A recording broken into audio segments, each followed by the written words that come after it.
Andrew, I got to start with you. When's the last time you've had that many points in a basketball game? High school, senior year. Actually, my last game was 11 points. So. In high school it was? Yeah, in sectionals, yes. So in the first half, when you guys pulled away there, you had all your 11 points were in that run. What were you feeling at that point, and what did it feel like to provide that kind of offensive spark in a game like this? Yeah, well, credit to these guys. You know, we attacked, and they just found me. They probably overhelped a little bit because, I mean, I'm not a high-volume shooter.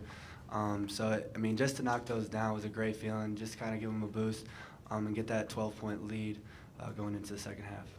Andrew, did you have like a shift in mindset at all? Coach was talking the other day about wanting to get you shooting more because they're going to let you shoot, like you just said. So did you take a different approach to this game? No, I actually saw that interview, and for him to answer those questions, like, all right, now I really got to start shooting. And my dad's always like, dude, just shoot the ball sometimes. So, but, you know, I mean, Kata, JT, I try to get those guys the ball and try to be efficient with getting them the ball and putting them in the right positions. But just tonight I was open, and I was fortunate enough to knock them down. And the one off the glass that CJ tipped in, was that an intentional assist off the glass? We're going to go with an assist. Yeah, we're going to go with this. That was just bad. That was a shot. That was a shot. It was just bad. Okay, to JT, I mean, you know, obviously he's come in this year, played a big part in what you guys have done. To see him put in an effort like this, and, you know, I know he's put hard, but to get the points, what's that like for you guys? I mean, we talk a lot about what you guys bring to the team. For Andrew, what's it like in your eyes? It's fun to see because we know he can shoot. I mean, in practice, he's one of the best shooters. But in the game, he plays his role usually. And today, you know, like he said, they sagged off him a little too much, and he made the shots he usually makes. Like, I'm not really surprised that he made those shots or did what he did.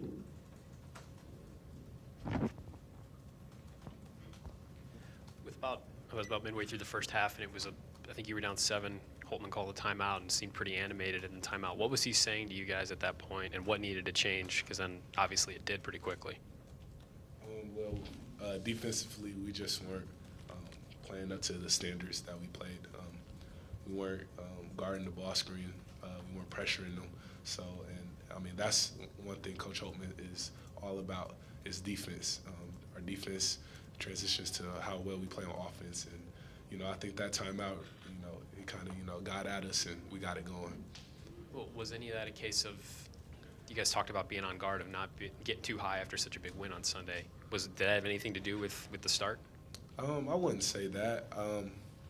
You know, I mean, sometimes you just need, you know, coach to, you know, get on you and, you know, let you know. Sometimes out there you may not think you have another gear, but, you know, when coach sees on the sideline and see how hard we played in the past, you know, he can kick that gear in. So I think that's all we needed was to a kick in the butt to get us going. So for any of you guys have won almost all of your Big Ten games by double digits and pretty significantly. Coach Holtman said even he was surprised by how far ahead you guys were at this point in the year. Do you guys feel that way? Are you surprised by the success that you're having, or did you guys know at the beginning of the year you guys would be 5-0 in the Big Ten? I think just because we're 5-0, I mean, I think it's all just been about our approach every day in practice, our approach pregame, and you know, like we always say, like we were picked, you know, one of the last teams in the Big Ten, and you know, no matter if we are 5-0, we're going to continue to play with that chip on our shoulder, and I think that's really been a key to our success, and you know, just being on a team where guys are so unselfish, and you know, we enjoy playing with each other and just love each other on and off the court. I think those are the two big keys to why we are 5-0. Jae'Sean, it seems like you guys are making a pretty good habit of getting a lead before the half, and then when the second half starts, like not letting them all the way back in it, which I know in the past those first 4 minutes have been problematic for you guys. What's been the biggest key for you guys to kind of keep the pedal down at the start of second halves?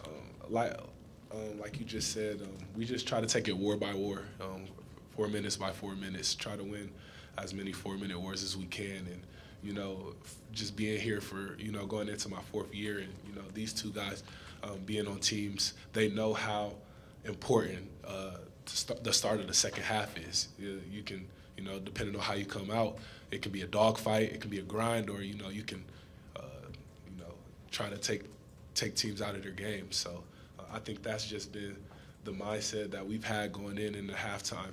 You know, just staying home, staying locked in, and knowing that the first 4 minutes of the second half is, really the most important part. This could be for any of y'all. Earlier in the year, Coach Holtman had stressed that limiting turnovers was going to be something you all needed to improve on. It seemed like you all were routinely around 16 or 20 per game. Lately, you all have been a lot closer to single digits, oftentimes, like in this game, and the passing has been really well. What's been the key to turning around those turnover numbers? We just work on it in practice a lot, like footwork. A lot of our turnovers were travels or little stuff like that. We work on that a lot in practice, so I think it's carrying over into the game. Like you said, the last few games, we haven't turned the ball over nearly as much as we did in the beginning of the season. You guys had 25 assists on 32 baskets. You know, Jae'Sean, you had 6, and CJ had 6, Cam had 5. Was it a matter of making shots, because you were shooting the ball well at the end of those? What was happening that was good ball movement? What produced that number? I think just, like I said, like we have a group of unselfish guys who, and Coach Peden does a good job in practice of, making us make sure we're taking the best shot available. And also the way they were playing off of us, their defensive schemes, they were real gap-oriented. So we were able to find, shooters. And, luckily today, I feel like nobody could miss. So I think that was a big part. Guys, this is for any of you. I know that you guys said you were surprised at how fast you guys have been turning it around here. Coach Holtman wouldn't comment after the Michigan State game, but I didn't know if any of you guys have been talking. Has there been any chatter about this team has the capability of winning a Big Ten championship this year? No, and that's what makes us great. I think we understand the task at hand, and we take every day personally, like we're just trying to get better. It's a long season. We've got 5 games. There's going to be ups and downs, and we've all been through, like us 3 have been through it. So we're just kind of elaborating, telling the other guys that, look, like there's going to be runs where people go on in games, and how are we going to come back from that? So that's kind of been the message. So we just try to take it day by day. Adam, last question. Did you guys watch any of the Rutgers-Michigan State game the other night, and what sort of challenge do you guys think you have ahead of you now against a team that does a really good job of turning guys over? I think everybody knows. Rutgers, in my opinion, is one of the toughest teams in the 10. They're going to play hard. They're going to play hard the whole game. They're very athletic. They got guys who can really go, and you've seen that last night. We celebrate this one tonight, but our preparation is going to be key going into a pretty good Rutgers team. Thanks, guys.